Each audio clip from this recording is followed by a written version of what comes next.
vaincrai en Jésus. Alors, pendant que nous sommes debout,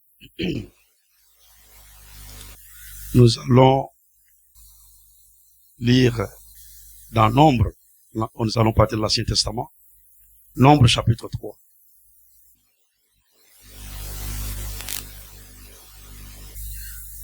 Nombre chapitre 3.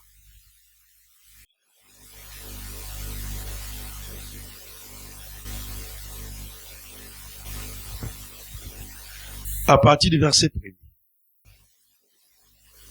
Nombre chapitre 3, à partir du verset 1er, la Bible nous dit: voici la postérité d'Aaron et de Moïse, au temps où l'Éternel parla à Moïse, sur la montagne de Sinaï. Voici les noms des fils d'Aaron: Nadab, le premier-né, Abihu, Éléazar et Itamar. Ce sont là les noms des fils d'Aaron qui reçurent l'onction comme sacrificateurs et qui furent consacrés pour l'exercice du sacerdoce. Nadab et Abihu moururent devant l'Éternel lorsqu'ils apportèrent devant l'Éternel du feu étranger dans le désert de Sinaï. Ils n'avaient point de fils. Éléazar et Itamar exercèrent le sacerdoce en présence d'Aaron leur père. L'Éternel parla à Moïse et dit: fais approcher la tribu de Lévi, et tu la placeras devant le sacrificateur Aaron, pour qu'elle soit à son service. Ils auront le soin de ce qui est remis à sa garde et à la garde de toute l'assemblée devant la tente d'assignation. Ils feront le service du tabernacle. Ils auront le soin de tous les ustensiles de la tente d'assignation et de ce qui est remis à la garde des enfants d'Israël. Ils feront le service du tabernacle. Et tu donneras les Lévites à Aaron et à ses fils. Ils seront entièrement donnés de la part des enfants d'Israël. Et tu établiras Aaron et ses fils pour qu'ils observent les fonctions de leur sacerdoce. Et l'étranger qui approchera sera puni de mort. L'Éternel parla à Moïse et dit: voici, j'ai pris les Lévites du milieu des enfants d'Israël, à la place de tous les premiers-nés, des premiers-nés des enfants d'Israël. Et les Lévites m'appartiendront. Alléluia. Que le Seigneur bénisse sa parole. Pour vous asseoir, s'il vous plaît. Je vous avais dit, on rentre déjà des enseignements. Là, ça commence à être un peu profond. On commence à rentrer un peu de manière un peu profonde. Donc, avant de parler des ministères du Nouveau Testament, nous devons d'abord parler des ministères de l'Ancien Testament. Vous savez, la Bible dit, il n'y a rien de nouveau sur la terre. Tout ce qui existe aujourd'hui a déjà été. Si vous voulez comprendre comment Dieu travaille aujourd'hui, repartez dans l'Ancien Testament. L'Ancien Testament n'est pas caduque. Vous savez, beaucoup disent, oh, l'Ancien Testament n'est plus en vigueur. Ça a déjà été accompli, ce n'est plus en vigueur. Non, non. Il faut bien comprendre les choses. C'est vrai qu'aujourd'hui, c'est pas notre enseignement, mais il faut bien comprendre les choses. Ce qui a été accompli dans l'Ancien Testament, c'est la loi en rapport avec le sacerdoce, en rapport avec la sacrificature. C'est la loi en rapport avec l'adoration, en rapport avec le culte. Parce que tout ce qui était dit dans l'Ancien Testament typifiait le véritable qui devait venir. Donc quand il fallait aller sacrifier, quand quelqu'un péchait, on prenait un agneau pour aller sacrifier. Cet agneau typifiait le véritable agneau qui est Jésus-Christ, qui devait arriver et qui devait être sacrifié. Même quand ils adoraient, il fallait mettre les chandeliers, tout ça. Tout ça, ça typifiait les choses à venir. Dans Hébreu, Paul nous dit que l'Ancien Testament était l'ombre des choses à venir. Donc l'Ancien Testament cachait les choses qui devaient arriver véritablement. Donc quand vous voulez comprendre comment les choses doivent se passer aujourd'hui dans l'Église, ne vous éloignez pas de l'Ancien Testament. Retournez d'abord là-bas. Comprenez comment Dieu a fait dans son Église et vous comprenez comment Dieu fait aujourd'hui dans son Église. Nous ne sommes pas la première Église. Là, ça touche un peu. Nous ne sommes pas la première Église. La première Église, c'est Israël. Israël. Quand Israël est sorti de l'Égypte, dans le désert, Israël est devenu l'Église de Dieu. Parce que l'Église, c'est les appeler à sortir hors d'eux. Si vous voulez être l'Église de Dieu, vous devez d'abord être appelé à sortir de quelque part. Et nous sommes l'Église parce que Dieu nous appelle aujourd'hui à sortir du monde. À sortir des choses du monde pour être en Christ. Si tu n'es jamais sorti des choses du monde, tu n'es pas l'Église. Pour que nous soyons l'Église, nous devons d'abord sortir. Donc on va pas aller dans beaucoup de choses. On va aller d'abord dans l'essentiel parce que je ne passe pas mettre du temps le jour ordinaire. Alors, dans l'Ancien Testament, comment Dieu travaillait. Nous avons vu notre thème aujourd'hui. C'est parfois j'ai oublié aussi si on est dans le thème. Notre thème, c'est les Lévites et les sacrificateurs. C'est le thème d'aujourd'hui. Les Lévites et les sacrificateurs. Nous voyons que dans l'Ancien Testament, dans l'Ancien Testament, Dieu a choisi une tribu d'Israël pour exercer dans le temple, pour exercer dans le tabernacle. Il l'a fait depuis dans le désert. Depuis dans le désert, il l'a fait quand il y avait encore le tabernacle des montagnes. Vous savez que dans le désert, ils avaient juste une tente qu'on appelle la tente d'assignation. Et quand ils se déplaçaient, ils déplaçaient aussi la tente. Quand ils arrivent là où ils doivent s'arrêter, ils installent la tente. Et c'est là, ils adorent sous la tente. La tente, on appelait ça le tabernacle. C'était un tabernacle mobile qui était déplaçable. Mais Dieu, depuis dans le désert, avant même que le temple de Salomon ne soit construit, nous sommes encore dans le désert. Nous ne sommes même pas encore rentrés à Canaan. Quand Israël sort de l'Égypte, Israël est dans le désert avant de rentrer à Canaan. Maintenant, dans le désert, Israël était l'église de Dieu. Et l'église doit adorer Dieu. L'église doit servir Dieu. Comment ce peuple-là devait servir Dieu dans le désert? Dieu lui-même a donné des ordres. Il a dit à Moïse de construire un tabernacle démontable. C'est Dieu lui-même qui donne le plan. C'est Dieu lui-même qui dit comment faire. Tout ce qui est de Dieu, c'est lui-même qui inspire. Si ton inspiration ne vient pas de Dieu, alors ce que tu dis aussi n'est pas correct avec la parole de Dieu. Dieu a montré à Moïse le tabernacle. Il va avoir 3 parties. Les parvis, le saint, le lieu saint et le lieu très saint.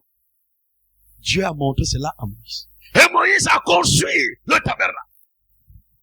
Mais quand Moïse construit le tabernacle, dans le tabernacle, il y a des personnes qui doivent exercer dans le tabernacle. Là où ça devient intéressant.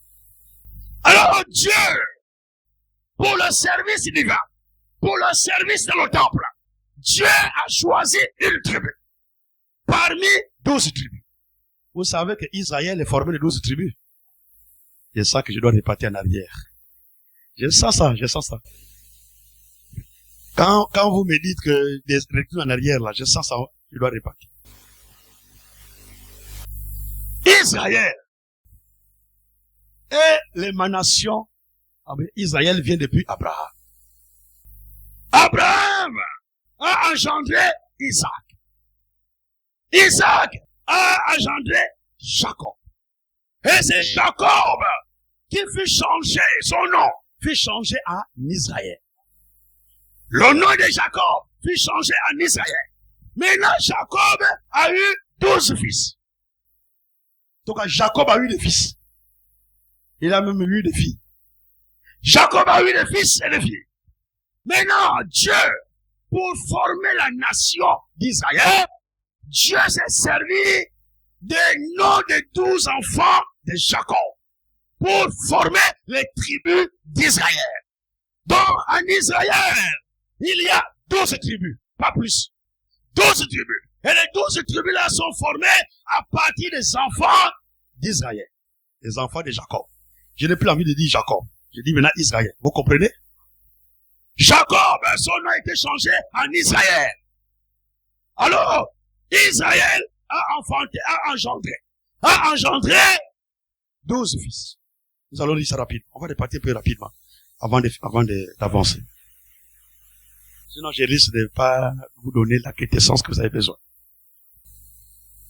On va aller dans Genèse 35.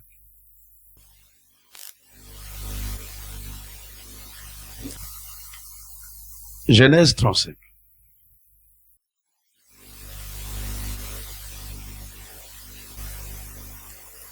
Si vous voulez comprendre comment le ministère doit fonctionner de l'Église, commençons d'abord là-bas à comprendre comment ça s'est passé dans l'ancien temps. Donc je disais Genèse 35. 35 et nous lisons à partir du verset 23.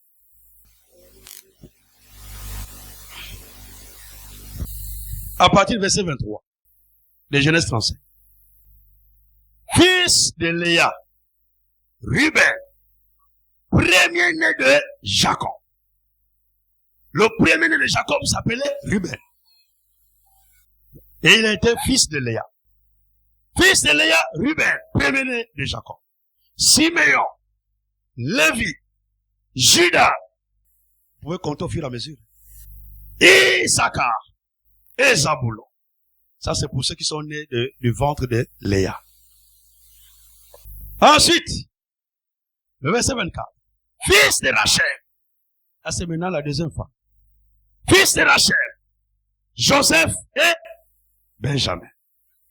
Pour la deuxième femme. Et les deux autres femmes là, c'est des concubines. Donc, celle, Bila, c'est la servante de Rachel.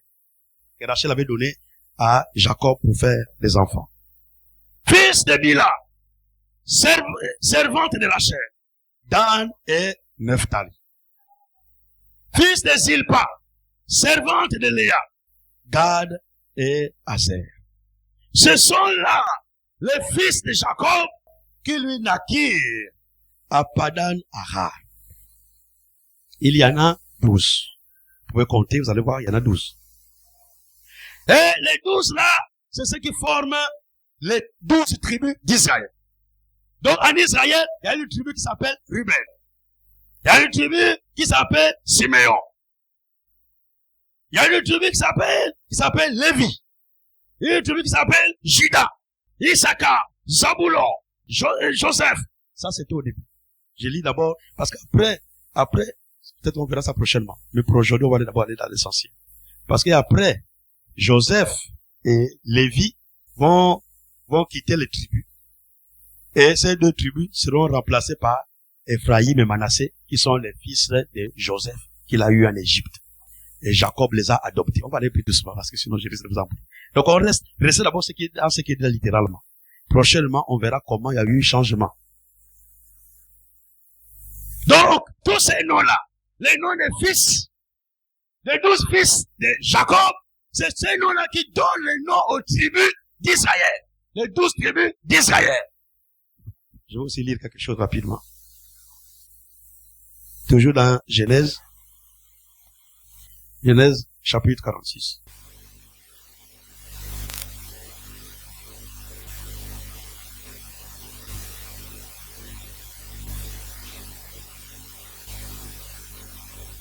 Genèse, par contre, on va prendre le chapitre 49.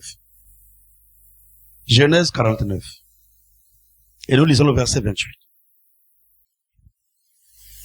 Là, Jacob était déjà en Égypte. Ils étaient tous en Égypte. Et avant sa mort, il a béni toutes les 12 tribus d'Israël. Et à la fin, voici ce qu'il dit. Le verset 28 de Genèse chapitre 49. Ce sont là tous ceux qui forment les 12 tribus d'Israël. Et c'est là ce que leur dit leur Père. En les bénissant, il les bénit, chacun selon sa bénédiction. Et vous pouvez lire plus haut pour comprendre. Là, on cite les différentes tribus, on cite les différents fils de Jacob, et pour chaque fils, Jacob a donné une bénédiction spéciale. Jacob a béni. Et à la fin, la Bible dit, ce sont là tous ceux qui forment les 12 tribus d'Israël. Donc il y en a 12 tribus. On commence par là. Il y en a 12 tribus. Alors, parmi les 12 tribus, il y a la tribu de Lévi. La tribu de Lévi, Dieu lui-même a choisi cette tribu-là. Pour faire quoi? Pour servir dans le tabernacle. Pour servir dans la maison de Dieu. Dans la maison de Dieu, c'est pas tout le monde qui doit servir. Et chacun doit avoir sa place là où il est censé servir. Ça, c'est ce que nous allons voir. Parce que le désordre qui est dans les églises, ici, là, il ne doit pas avoir ce désordre-là. Alors, Dieu a choisi cette tribu-là. Dieu l'a choisi. Et quand Dieu a choisi la tribu de Lévi, dans la tribu de Lévi, tous ceux qui devaient naître de Lévi, qui est leur ancêtre, étaient considérés comme les Lévites. Et les Lévites, ce sont eux qui devaient œuvrer dans le tabernacle. Ce sont eux qui devaient œuvrer dans la maison de Dieu. Les Lévites. Mais parmi dans la tribu de Lévi, il n'y avait pas que des hommes. Hein. Il y avait des hommes et des femmes. Mais Dieu a choisi que les hommes. Dieu dit, pour exercer dans mon tabernacle, il faut seulement les mâles. Il faut seulement les fils. Il faut seulement les hommes. Pas les femmes. Je vous donne la parfaite volonté de Dieu. Maintenant, vous savez, je suis responsable de dire la vérité et vous êtes responsable d'accepter la vérité ou de rejeter la vérité. Je suis collé aux Écritures, je ne peux pas faire autrement. Nous allons lire rapidement une écriture. Deutéronome 18.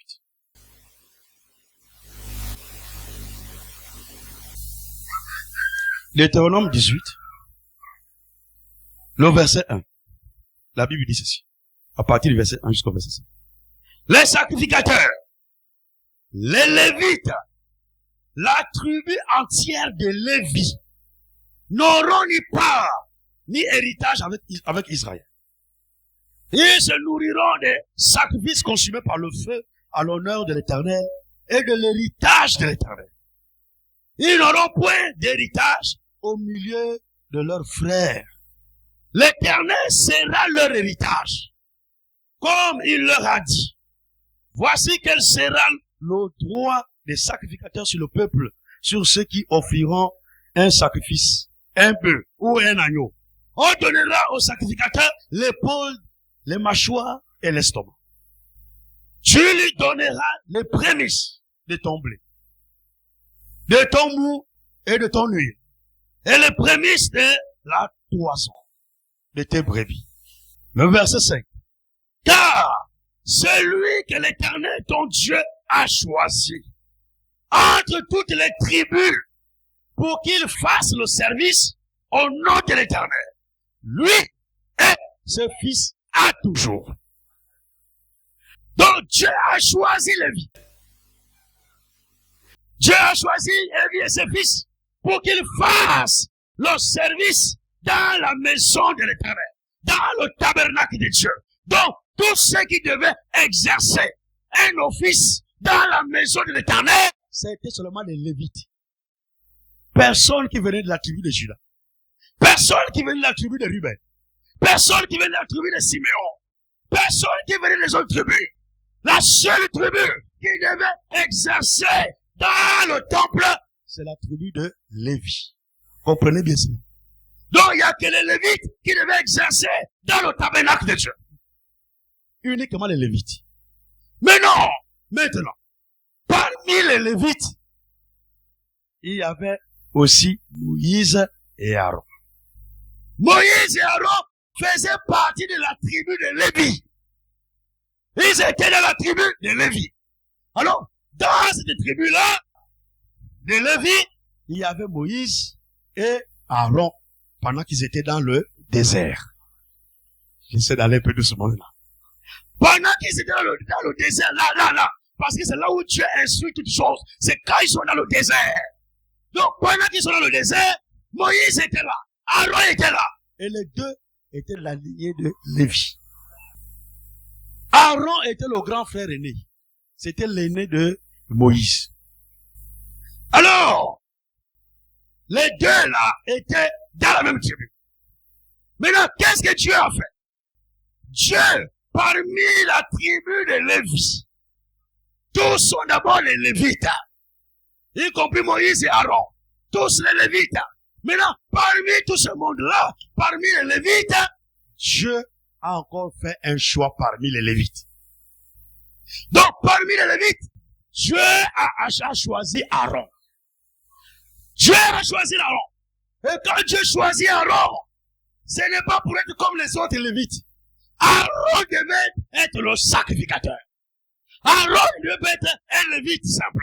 Lui, c'est un sacrificateur. Le sacrificateur, c'est lui qui exerce son office à l'autel. Celui qui présente les sacrifices à Dieu. Les sacrifices du peuple. Quand le peuple vient avec le sacrifice, c'est lui qui présente cela à Dieu. Donc, c'est lui qui exerçait ici à l'autel. C'est le sacrificateur.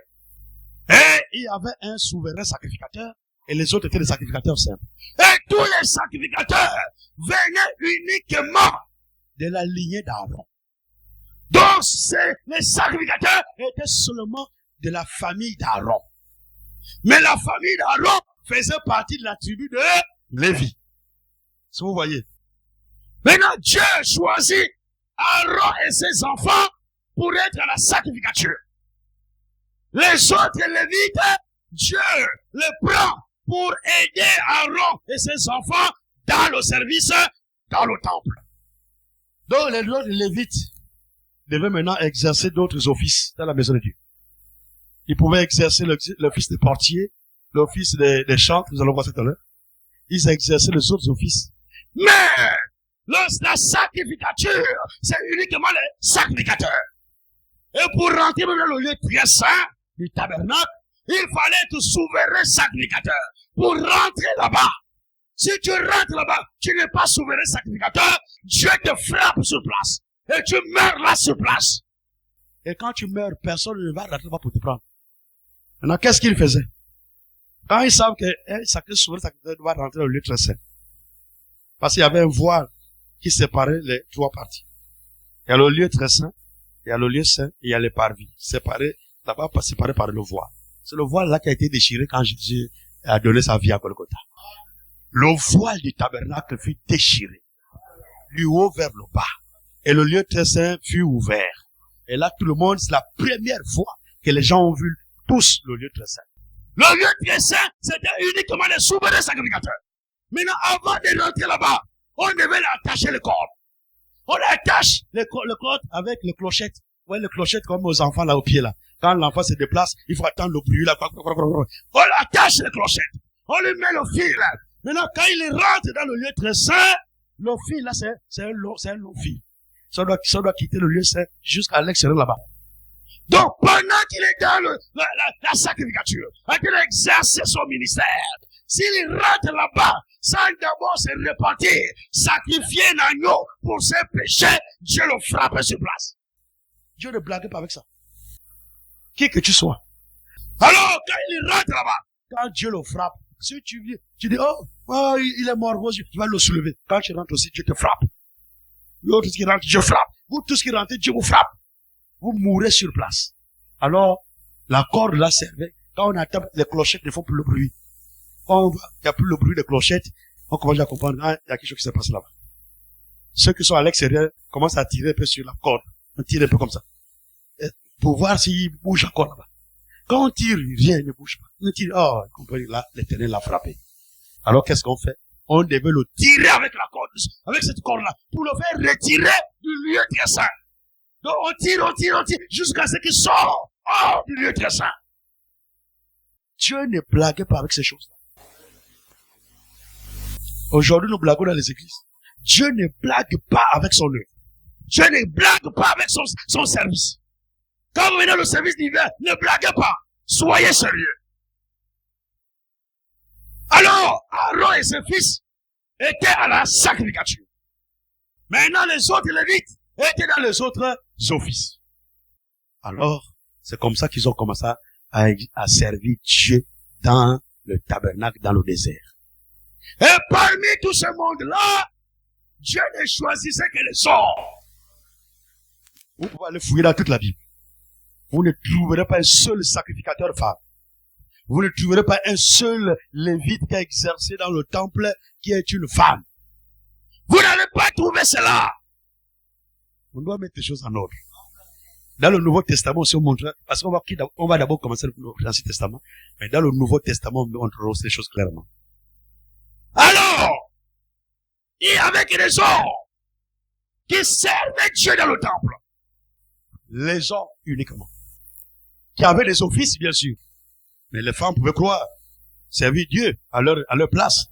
Mais exercer la sacrificature, c'était seulement Aaron et ses fils. Exercer le ministère lévitique, il y avait que les fils de Lévi, uniquement. C'est comme ça que Dieu a fait les choses. Ensuite, ils sont avancés dans le désert. Ils sont avancés dans le désert. Et ils sont rentrés à Canaan. La terre promise. Ils sont rentrés dans la terre. Et pendant ce temps-là, c'est comme ça qu'ils adoraient dans le désert. Quand ils arrivent maintenant dans le pays, jusqu'à ce qu'ils ont commencé à voir maintenant des rois. Ils ont commencé à voir le roi Saül. Jusqu'à ce qu'ils soient arrivés au roi David. Quand on arrive au roi David, c'est David qui a eu la pensée de construire maintenant un temple fixe pour l'Éternel. Il ne voulait plus un tabernacle démontable qu'on démonte à chaque fois qu'on va amener partout. Et non, il faut une maison pour l'Éternel. C'est le roi David qui eut la pensée. Maintenant, la pensée de David, Dieu, avec c'était une bonne pensée. Mais Dieu dit à David, non, c'est pas à toi de me construire une maison. Pourquoi? Parce que David était un homme de guerre. David a versé le sang. David a fait beaucoup de combats, beaucoup de guerres. Alors Dieu dit, c'est pas à toi de construire cette maison-là. Tu as eu la pensée, c'est une bonne chose. Mais c'est pas à toi de le construire. Celui qui doit construire la maison, c'est ton fils Salomon. C'est Salomon qui doit construire la maison, mais pas toi. Alors David dit d'accord. Merci Seigneur, j'ai compris. Mais Dieu montra tout le plan. Dieu a donné tout le plan à David. David a commencé à amasser le matériel pour la construction du tabernacle. Même s'il savait que c'est pas lui qui va construire, mais il a commencé à rassembler les matériaux. Même si c'est pas toi que Dieu utilise dans l'assemblée. Mais toi ne jalouse pas ton frère. Ne jalouse pas ta sœur. Mais consacre-toi aussi. Consacre-toi et Dieu aussi va t'utiliser. Mais ne soyons pas jaloux les uns les autres. Quand vous voyez une sœur que Dieu utilise dans l'assemblée, vous priez pour ce don-là. Priez pour que ce soit seulement Dieu qui utilise ce don et pas le diable. Uniquement Dieu. Priez. Ne critiquez pas. Priez. Parce que nous sommes des spécialistes en critique. Comme c'est pas toi que Dieu a utilisé, la prophétie est venue par quelqu'un d'autre. Toi maintenant tu dis non, moi aussi je veux la même chose, Tu commences à critiquer. La sœur veut montrer quoi? Elle pense qu'il y a qu'elle qui est spirituelle. Le frère veut montrer quoi? Il pense qu'il y a que lui qui connaît la Bible. Moi aussi je connais. C'est maintenant les conversations dans les maisons. Vous êtes des charnels. Et le jour que je vais apprendre ça ici là, je vais vous faire lever devant toute l'assemblée. Et je vais menacer cet esprit-là. Et l'esprit-là va libérer la salle, va libérer la personne, va libérer cet endroit. Ici, il doit y avoir que les hommes et les femmes qui ont le cœur pur. Ce sont ceux qui ont le cœur pur qui verront Dieu. Ici, on ne cajole pas les esprits. Moi, ne comptez pas sur moi. Je ne cajole pas les esprits ici là. Je vais vous commencer à vous critiquer dans les maisons. Je vais vous parler d'abord entre nous. On applique d'abord Matthieu 18. La Bible dit, quand tu as envie de faire pécher, va vers ton frère. Alors je viens d'abord vers toi, je parle avec toi. Tu ne veux pas écouter là. Si tu ne veux pas écouter, j'amène un autre frère. C'est ce que la Bible dit.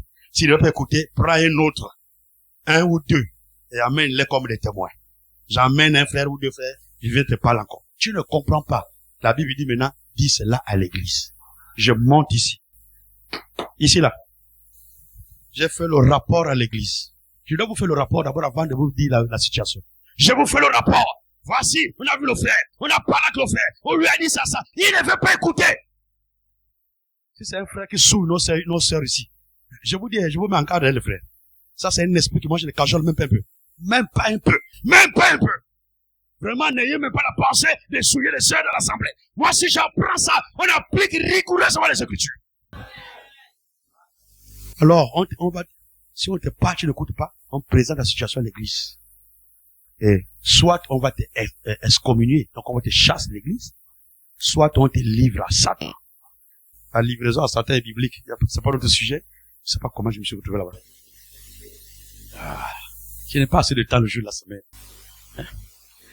La livraison à Satan, c'est la chose la plus grave qui peut arriver à un croyant. Quand l'église te livre à Satan, c'est là où Matthieu 18, plus bas, je pense à partir du verset 18, qui dit, ce que vous lirez sur la terre sera lié dans le ciel. Ce que vous délirez sur la terre sera délié dans le ciel. Là, quand le peuple de Dieu se lève, on te livre à Satan. C'est fini. Plus de protection pour toi. Alors, et la Bible dit, ôtez le mal du milieu de vous. C'est cela. Le mal ne doit pas persévérer ici. Je mets en garde les frères. Je préfère déjà vous dire ça. S'il y a un frère qui veut toucher à une sœur ici, sache que il aura en face de lui la parole. Nous appliquerons la parole rigoureusement. Le péché ne demeurera pas ici. Il n'y aura pas de péché qui va venir traîner ici à l'intérieur. On appliquera l'écriture, et même s'il faut rester à 2 personnes, on restera à 2 personnes. Mais je ne suis pas ici pour faire le compromis. Vaut mieux que je reste même chez moi. Mais pas venir ici et faire le compromis. Ça, le compromis, il n'y aura pas ça ici. Je préfère déjà vous dire ça. Hein. C'est sinon quand ça va arriver, vous allez dire que non, le frère, on ne le reconnaît plus. À ce moment, quand il s'agit de la parole, on ne peut pas le reconnaître. J'ai ri beaucoup, hein, mais quand c'est la parole, je ne ris plus. Alors, quand il rentre là-bas à Canaan, David a eu la pensée de construire le temple à Jérusalem. Dieu dit, c'est pas toi, c'est ton fils. David rassemble le matériel jusqu'à ce qu'ils ont conçu le tabernacle, le temple. Là, ce n'était plus un tabernacle démontable. C'était maintenant une maison construite, consacrée à Dieu. Et là, c'est sous le règne de Salomon. C'est Salomon qui a conçu le temple, qui a mené le temple jusqu'à l'achèvement. Et jusqu'à ce que ils ont commencé maintenant à exercer le temple. Mais avant que Salomon ne rentre en scène, Dieu, au travers de David, a décidé de classer les Lévites. Il y a des Lévites. David dit, les Lévites là, dans la maison de Dieu, ils ne doivent pas travailler en désordre. Il faut qu'ils soient classés. Et Dieu, au travers de David, a classé les Lévites en 4 catégories. Nous allons voir ça rapidement, puis nous allons finir. C'est très important de comprendre d'abord ça, avant de parler des ministères et tout ça. Parce qu'en réalité, les ministères dans le Nouveau Testament, là, ce sont les Lévites de l'Ancien Testament. Les Lévites, là, aujourd'hui, on les appelle ministres. Ce sont les ministres aujourd'hui. Avant, on les appelait les Lévites. Dans les Lévites, il y a les sacrificateurs et il y a les autres Lévites. Alors, nous allons lire rapidement là où David a décidé de les diviser en classes. 1 Chronique 23. 1 Chronique 23. 1 Chronique.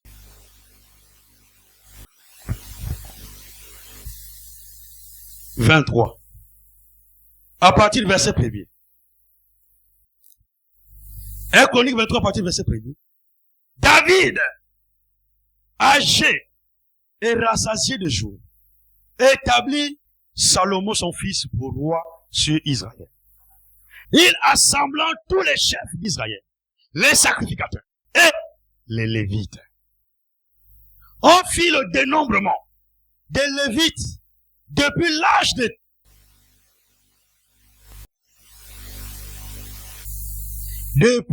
de 30 ans et au-dessus. Compté par tête et par... Est-ce que vous suivez? Je réponds cela. Le verset 3. On fit le dénombrement des Lévites depuis l'âge de 30 ans et au-dessus. Compté par tête et par homme. C'est les hommes. C'est pas les femmes. Les hommes. Donc il fait le dénombrement et il le compte. À partir de 30 ans et au-dessus. Il compte par tête et par homme. Il se trouvait au nombre de 38 000. Le verset 4. Et David dit qu'il y ait 24 000 pour veiller aux offices de la maison de l'Éternel. Première catégorie. C'est les assistants du service. Ceux qui doivent assister les sacrificateurs dans le service. Et ils devaient veiller au bon fonctionnement des offices dans la maison de l'Éternel. Qu'il y ait 24 000 pour veiller aux offices de la maison de l'Éternel. Première catégorie, ce sont donc ceux qui doivent veiller aux offices de la maison, dans la maison de l'Éternel. Donc, ce sont les assistants des sacrificateurs dans le service divin. Ces Lévites-là assistaient les sacrificateurs dans le service divin.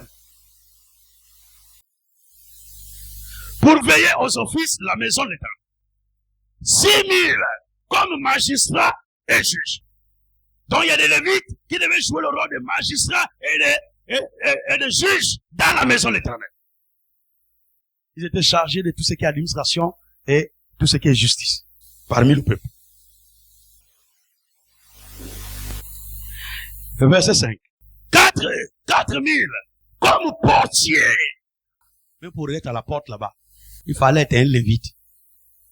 À la porte, pas n'importe qui, un Lévite. Pas une femme, un homme. À la porte. 4 000 comme portiers. Et 4 000 chargés de louer l'Éternel. Avec les instruments que j'ai fait pour le célébrer. 4 000 chargés de louer l'Éternel. Donc même les musiciens et les chantres dans la maison de l'Éternel, c'était les Lévites. C'était les hommes. C'était que les hommes. Des Lévites. Voici pourquoi. Ça, vous pouvez maintenant vérifier ça dans tout le livre des psaumes. Dans les psaumes, partout où vous allez voir chantre, c'est un Lévite. Les chantres qui ont écrit dans les psaumes sont des Lévites. Asaph, les autres, ce sont les Lévites. Ce sont les chantres. Ce sont les musiciens. Les musiciens dans la maison de Dieu. Les chantres dans la maison de Dieu. C'était les Lévites. Consacrés pour cette tâche-là. Donc il y avait 4 classes de Lévites. Il y avait les assistants des services divins. Ceux qui veillaient au bon fonctionnement des offices. Ils assistaient les sacrificateurs. C'était une catégorie. L'autre catégorie, c'était ceux qui jouaient le rôle de magistrats et de juges. La troisième catégorie, c'est les portiers, ceux qui jouaient le rôle de portiers. Et la 4e catégorie, c'est ceux qui étaient chargés de la louange. Donc l'office de musique dans la maison de Dieu. Voici les 4 catégories, ou les 4 classes de Lévites que David, le roi David, avait exigé à la maison de Dieu. Il vous a prêté à construire la maison. Voici les classes de Lévites. Voici, les sacrificateurs sont une autre classe. Les sacrificateurs étaient une classe à part. On va lire ça, on va finir. Nous sommes toujours dans 1 Chronique 23. 1 Chronique 23, le verset 13. Fils d'Amra, Aaron et Moïse. Aaron fut mis à part. Aaron fut mis à part pour être sanctifié, comme très saint. Lui et ses fils à perpétuité. Pour offrir le parfum devant l'Éternel. Pour faire son service. Et pour bénir à toujours en son nom. Les sacrificateurs étaient une classe à part. Donc, il y avait la classe des sacrificateurs et il y avait la classe des Lévites. Dans la classe des Lévites, il y avait 4 sous-groupes. On peut l'appeler les sous-groupes, les sous-classes. Donc, parmi les Lévites, il y avait 4 classes. Mais les sacrificateurs étaient une classe à part. C'est comme ça que Dieu a commencé aussi à exercer dans le temple maintenant fixe, pas le tabernacle mobile. Mais dans le temple conçu par Salomon, à Jérusalem, dans ce temple-là, les sacrificateurs étaient une classe à part. Et il y avait les Lévites qui étaient en 4 classes.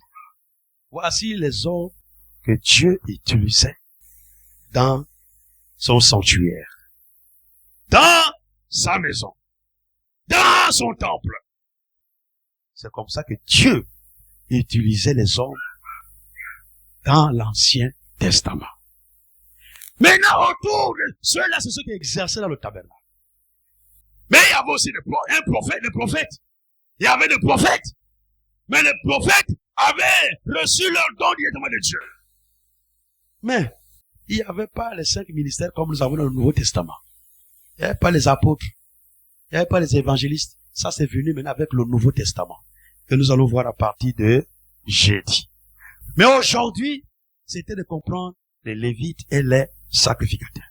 Et là, je résume, pour finir.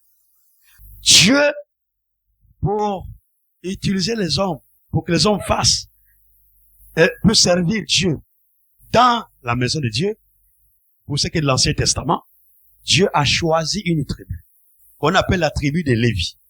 Et de la tribu des Lévites, nous avons tous les descendants des Lévites qu'on appelle les Lévites. Et parmi les Lévites, Dieu a encore choisi un groupe qu'il a appelé les sacrificateurs, qui sont de la famille d'Aaron. Aaron lui-même est Lévite. Il est Lévite. Maintenant, de la famille d'Aaron, Dieu a choisi cette famille d'Aaron pour avoir maintenant des sacrificateurs. Les sacrificateurs exerçaient à l'autel. Ils présentaient les parfums, ils présentaient les sacrifices à Dieu. Ce sont eux qui exerçaient à l'autel. Maintenant, les autres Lévites exerçaient les offices dans le temple. Là, il y avait des offices de musique, il y avait des musiciens, il y avait ceux qui étaient les magistrats qui faisaient la justice. Il y a d'autres qui veillaient au bon fonctionnement des offices, qui sont des assistants des sacrificateurs. Voilà comment Dieu a essayé de regrouper les choses. Dieu a essayé de mettre chaque chose à sa place. Et c'est comme ça que cela fonctionnait dans l'Ancien Testament. Quelqu'un a compris quelque chose? J'essaie de faire un peu de mon mieux. Parce que c'est des sujets qui peuvent prendre même plusieurs semaines. J'essaie de faire parce que je dois finir en 2 jours.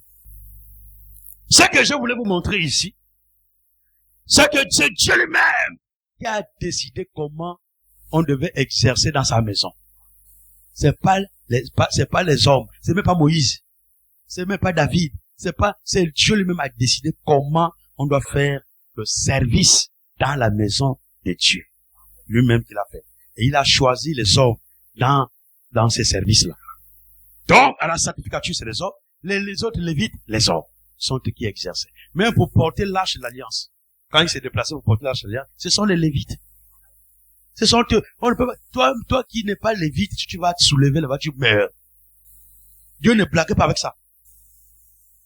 Que Dieu vous bénisse pour aujourd'hui.